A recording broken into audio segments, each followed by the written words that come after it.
பாலஸ்தீனியர்களை பாதுகாக்க உலக நாடுகளுக்கு அம்னஸ்டி இன்டர்நேஷனல் அழைப்பு. காசா எகிப்து எல்லையில் உள்ள இஸ்ரேல் துருப்புக்களை திரும்பப் பெற வேண்டும் விடுக்கப்பட்ட எச்சரிக்கை. ரஷ்யாவில் எண்ணெய் சுத்திகரிப்பு நிலையம் மீது உக்ரைன் தாக்குதல். மேற்கு ஐரோப்பாவிலிருந்து போலந்து பிரதேசத்திற்கு அணு ஆயுதங்களை நகர்த்துமாறு அழைப்பு.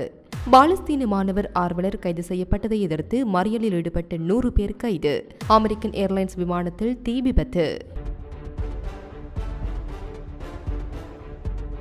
இனப்படுகொலை மாநாட்டின் கீழ் தங்கள் பொறுப்புகளை நிறைவேற்ற உடனடியாக நடவடிக்கை எடுக்க வெறும் காகிதத்தில் அமர்ந்திருப்பதை விட அனைத்து தொடர்புடைய நாடுகளும் அழைப்புகளும் விழித்தலும் அழைப்பாக ஆணையத்தின் அறிக்கை இருக்க வேண்டும் என ஜூரோமேட் மனித உரிமைகள் கண்காணிப்பு அமைப்பு கூறுகின்றது. இஸ்ரேலின் குற்றங்கள் மீது தொடர்ந்து நடவடிக்கை எடுத்ததாக காசா பகுதியில் நடந்து வரும் இனப்படுகொலை குற்றத்திற்கு நேரடியாகவோ அல்லது மறைமுகமாகவோ பங்களித்துள்ளது. இதனால் சட்ட ரீதியாகவும் தார்மீக ரீதியாகவும் பாதுகாக்க முடியாதது என குறிப்பிட்டுள்ளது. சட்டப்பூர்வமான சுயாதீன நிறுவனங்களின் அறிக்கைகள் மற்றும் பரிந்துரைகள் மீதான தொடர்ச்சியான அவமதிப்பு, அத்துடன் அரசியல் நலன்கள் மற்றும் தார்மீக மற்றும் சட்ட கடமைகளை விட பரிசீலனைகளுக்கு அரசுகளின் விருப்பம் காரணமாக மனச்சாட்சி உள்ள பலர் இப்போது சர்வதேச அமைப்பு மற்றும் நீதி மற்றும் சமத்துவ கொள்கைகள் மீதான நம்பிக்கையை இழந்துவிட்டனர். முன்னதாக ஐநா ஆணையத்தின் அச்சமூட்டும் கண்டுபிடிப்புகளின் வெளிச்சத்தில் பாலஸ்தீனியர்களை பாதுகாக்க அவசர நடவடிக்கை எடுக்குமாறு உலக நாடுகளுக்கு அம்னஸ்டி இன்டர்நேஷனல் அழைப்பு விடுத்தது.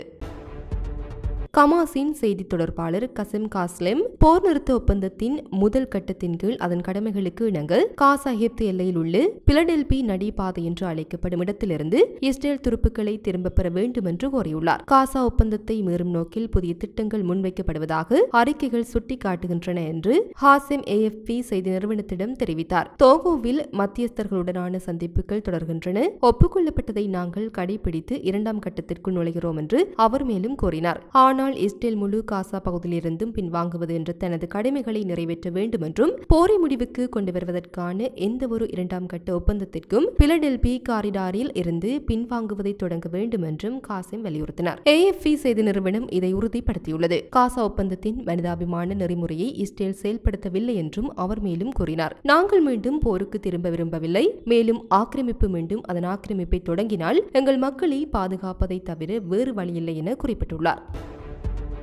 ரஷ்யாவின் தெற்கில் உள்ள கிராஸ்னோடர் பிரதேசமான துவாப்ஸில் உள்ள எண்ணெய் சுத்திகரிப்பு நிலையத்தை உக்ரைனிய ஆயுதப்படைகள் தாக்கியதில் பெட்ரோல் தொட்டிகளில் ஒன்று தீப்பிடித்ததாக ஆளுநர் வெனியமின் ஹோன்ட்ராடேவ் குறிப்பிட்டுள்ளார். மேலும் அவர் கருத்து தெரிவிக்கையில், இன்று இரவு கியேவ் ஆட்சி துவாப்ஸில் உள்ள எண்ணெய் சுத்திகரிப்பு நிலையத்தை தாக்கியது. பெட்ரோல் தொட்டிகளில் ஒன்று தீப்பிடித்தது. தீ விபத்து ஏற்பட்ட பகுதி 1000 சதுர மீட்டருக்கும் அதிகமாகும். இந்த நிலையில் அவசர சேவைகள் செயல்படுகின்றன என ஹோன்ட்ராடேவ் டெலிகிராமில் பதிவிட்டுள்ளார். அமெரிக்க அதிபர் டொனால்ட் ட்ரம்ப் அணு ஆயுதங்களை ஐரோப்பாவிற்குள் மேலும் கிழக்கு நோக்கி விரிவடைவதை எதிர்க்கின்றார் என்று துணை அதிபர் JD வான்ஸ் ஒரு பேட்டியில் தெரிவித்தார். அந்த குறிப்பிட்ட பிரச்சினை குறித்து நான் ஜனாதிபதியிடம் பேசவில்லை. ஆனால் அவர் அணு ஆயுதங்களை ஐரோப்பாவிற்குள் மேலும் கிழக்கு நோக்கி விரிவடைவதை ஆதரித்திருந்தால் நான் அதிர்ச்சியடைவேன். நாம் கவனமாக இருக்க வேண்டும்.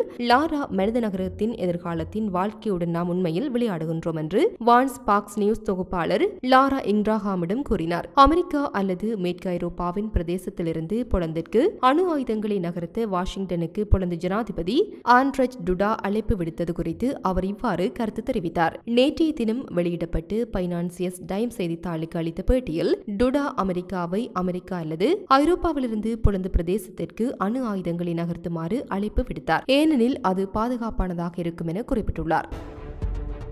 நியூயார்க் நகரில் உள்ள ட்ரம் டவரில் பாலஸ்தீன ஆதரவு மாணவர் ஆர்வலர் கைது செய்யப்பட்டதை எதிர்த்து மறியலில் ஈடுபட்ட சுமார் 100 பேர் கைது செய்யப்பட்டனர். நியூயார்க் காவல்துறையின் கூற்றுப்படி அமெரிக்க அதிபர் டொனால்ட் ட்ரம்பின் நியூயார்க் இல்லமும் ட்ரம் அமைப்பின் சொத்துமான ட்ரம் டவரில் சிவில் உடையில் அணிந்த சுமார் 150 பேர் நட்பகலுக்கு சற்று முன் நுழைந்தனர். உள்ளே நுழைந்ததும் அவர்கள் தங்கள் வெளிப்புற அடுக்குகளை அகற்றி பாலஸ்தீன ஆதரவு வாசகங்கள் கொண்டு சிவப்பு டி சட்டுகளை வெளிப்படுத்தி மறியலை தொடங்கினர். லாபியில் அமர்ந்திருந்த போராட்டக்காரர்கள் கைதட்டி பாலஸ்தீனத்தை விடுவி என கோஷமிட்டனர். இந்த ஆர்ப்பாட்டத்தை உலகின் மிகப்பெரிய முற்போக்கான ஜூத சியோனிச எதிர்ப்பு அமைப்பு என்று அடையாளப்படுத்திக் கொள்ளும் ஒரு குழுவான ஜூத அமைதிக்கான குரல் ஏற்பாடு செய்தது. இந்த அமைப்பு முன்னர் நியூயார்க் கிராண்ட் சென்ட்ரல் நிலையத்தின் போராட்டங்களுக்கு தலைமை தாங்கியுள்ளது. போலீசார் அந்த இடத்தை சோதனை செய்து 98 பேரை விரிவாக கைது செய்ததாக நியூயார்க் நகர காவல்துறையின் துறை தலைவர் ஜான் செல் குறிப்பிட்டுள்ளார். கடந்த வெள்ளிக்கிழமை ட்ரம்ப் நிர்வாகம் ஜூத விரோத அடிப்படையில் கொலம்பியா பல்கலைக்கழகத்திற்கான $400 மில்லியன் அமெரிக்க டாலர் கூட்டாட்சி நிதியை ரத்து செய்தது மற்றும் மேலும் பல்கலைக்கழகங்களின்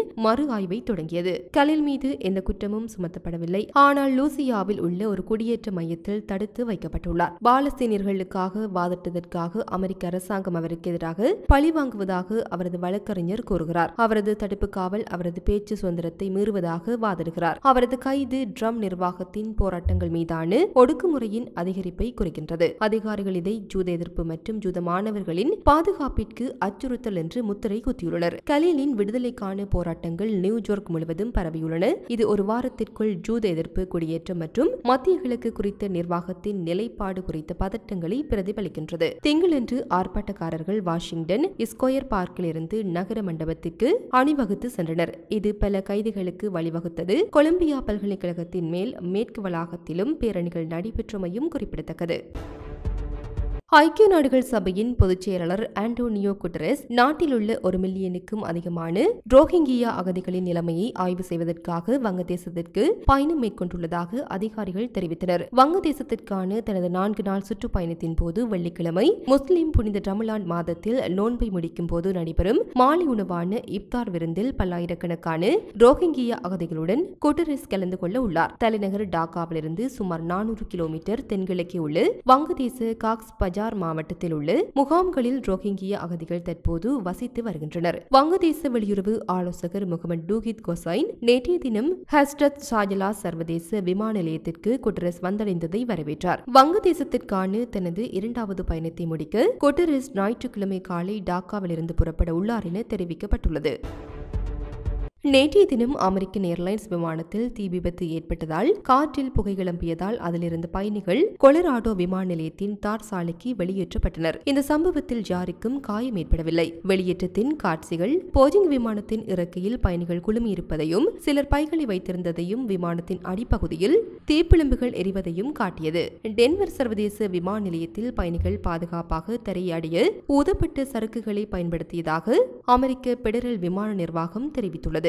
சம்பவத்திற்கான காரணத்தை விசாரிப்பதாக அந்த நிறுவனம் தெரிவித்துள்ளது. அந்த விமானம் அருகில் உள்ள கொலராடோ ஸ்பிரிங்ஸில் இருந்து புறப்பட்டு டெக்சாஸில் உள்ள டல்லாஸ் போர்ட் வொர்த் சர்வதேச விமான நிலையத்திற்கு சென்று கொண்டிருந்ததாக FAA-BBC அளித்த அறிக்கையில் தெரிவித்துள்ளது. இயந்திர அதிர்வுகள் இருப்பதாக குழுவினர் தெரிவித்ததை அடுத்து உள்ளூர் நேரப்படி மாலை 5:15 மணியளவில் விமானம் டென்வருக்கு திருப்பிவிடப்பட்டது என்று FAA தெரிவித்துள்ளது. இந்த நிலையில் விமானம் தரையிறங்கிய பிறகு விமான நிலையத்தில் தார் சாலையில் டாக்ஸியில் சென்று கொண்டிருந்த போது தீப்பிடித்தது. விமானத்தில் 172 பயணிகள் மற்றும் 6 பணியாளர்கள் இருந்ததாக அமெரிக்கன் ஏர்லைன்ஸ் தெரிவித்துள்ளது. அனைவரும் பாதுகாப்பாக வெளியேற்றப்பட்டதாக நிறுவனம் தெரிவித்துள்ளது. அந்த விமானம் போயிங் 737-800 ரகத்தை சேர்ந்தது என்றும் அதில் இயந்திரம் தொடர்பான பிரச்சனை இருந்ததாகவும் அது கூறியது. விமான நிலைய செய்தி தொடர்பாளர் மைக்கேல் கோனோபசெக் கூறுகையில் விமான நிலையத்தின் பல்வேறு வாயில்களில் இருந்து புகை மற்றும் தீப்பிழம்புகள் தெரிந்தன. தீ அணைக்கப்பட்டதாகவும் இதனால் மற்ற விமானங்களுக்கு தாமதம் ஏற்படவில்லை என்றும் அவர் தெரிவித்துள்ளார். இது போன்ற பல செய்திகளை தெரிந்து கொள்ள நம்முடைய சமூக மீடியா யூடியூப் சேனலை சப்ஸ்கிரைப் செய்து அருகிலுள்ள பெல் பட்டனை கிளிக் செய்யுங்கள். மேலும் செய்திகளை உடனுக்குடன் தெரிந்து கொள்ள சமூகமீடியா.com என்ற இணையதளத்தின் வாயிலாக எங்களுடன் இணைந்திருங்கள்.